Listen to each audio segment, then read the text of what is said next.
کہیں ساس اور بہو کی لڑائی ہے، اور یہ ساس اور بہو کی لڑائی تو ماشاءاللہ تیسری عالمی جنگ سے بھی زیادہ خطرناک ہے۔ ساس اور بہو کی لڑائی بہت ارمان سے، بڑے چاؤ سے شادی کر کے لاتے ہیں،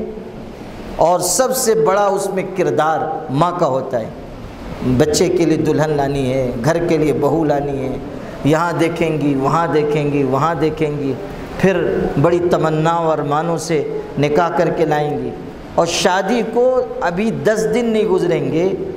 کہ ماں محض سوال لے گی کہ یہ جو بہو ہے اس کو ہم اتنے چاؤ سے لے کے آئے تھے، کمبخت بڑی نکمی نکلی، اور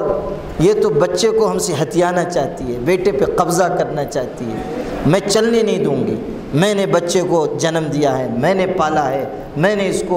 اس کی تربیت کی ہے، میں نے اس کے لیے اتنی محنت کی ہے، یہ 2 دن سے آ گئی ہے، اپنا حق جتاتی ہے، ایسا ہے ویسا ہے۔ اور بہو بھی تو ماشاءاللہ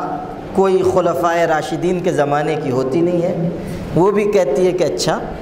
ساس اماں آپ جو کہہ رہی ہیں تو آپ کا بھی مقابلہ کس سے ہے آپ کو پتہ چل جائے گا، چلیے لگی میری آپ کی شرط، کون جیتتا ہے۔ اب ادھر سے بھی وار ہیں، ادھر سے بھی وار، ادھر سے پستول چلے گا تو ادھر سے کلاشن کوف چلے گی، ادھر سے اگر گولی آئے گی ادھر سے توپ کا گولہ جائے گا۔ ماشاءاللہ اس لڑائی میں اگر کوئی شہید ہوتا ہے تو وہ تنہا آدمی شہید ہوتا ہے،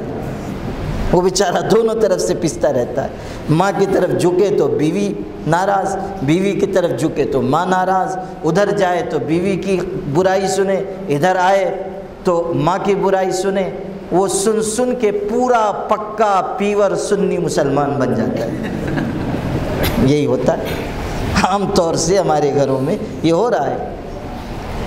آپ لوگوں کو تو ماشاءاللہ اس پہ ہنسی آ رہی ہے، جو لوگ اس مرحلے سے گزرتے ہیں وہ تو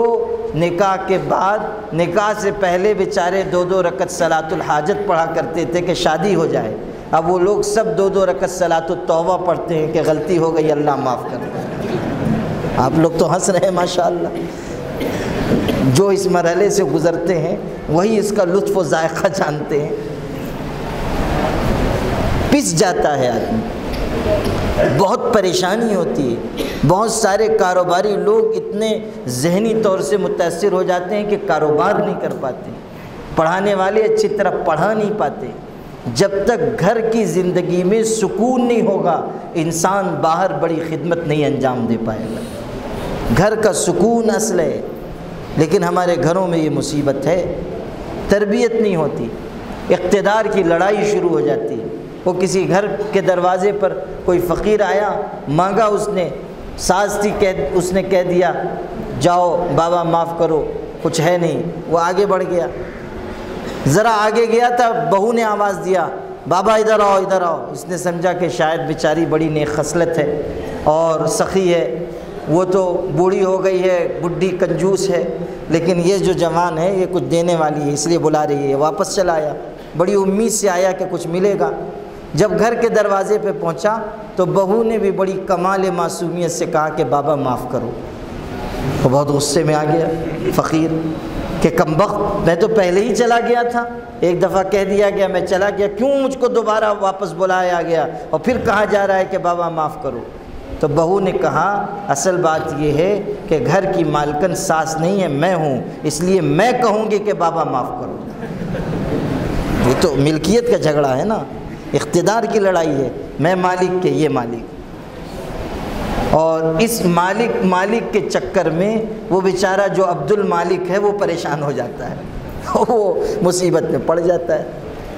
تو اس لیے گھروں کے نظام کو اچھا بنائیے، محبت بھرا ماحول قائم کیجیے، بچوں کی اچھی تربیت کیجیے، بیوی کے ساتھ اچھا سلوک برتیے، اپنی ماں کے ساتھ اپنے والد کے ساتھ بہترین اکرام کا معاملہ کیجیے، توازن قائم رکھ کر چلیے۔ اگر ہمارے ویڈیوز آپ کو پسند آ رہے ہوں تو لائک، کمنٹ اور شیئر کریں، اور مزید نئی ویڈیوز کے لیے ہمارے چینل دعوت میڈیا کو سبسکرائب کریں اور بیل آئیکن پر کلک کریں۔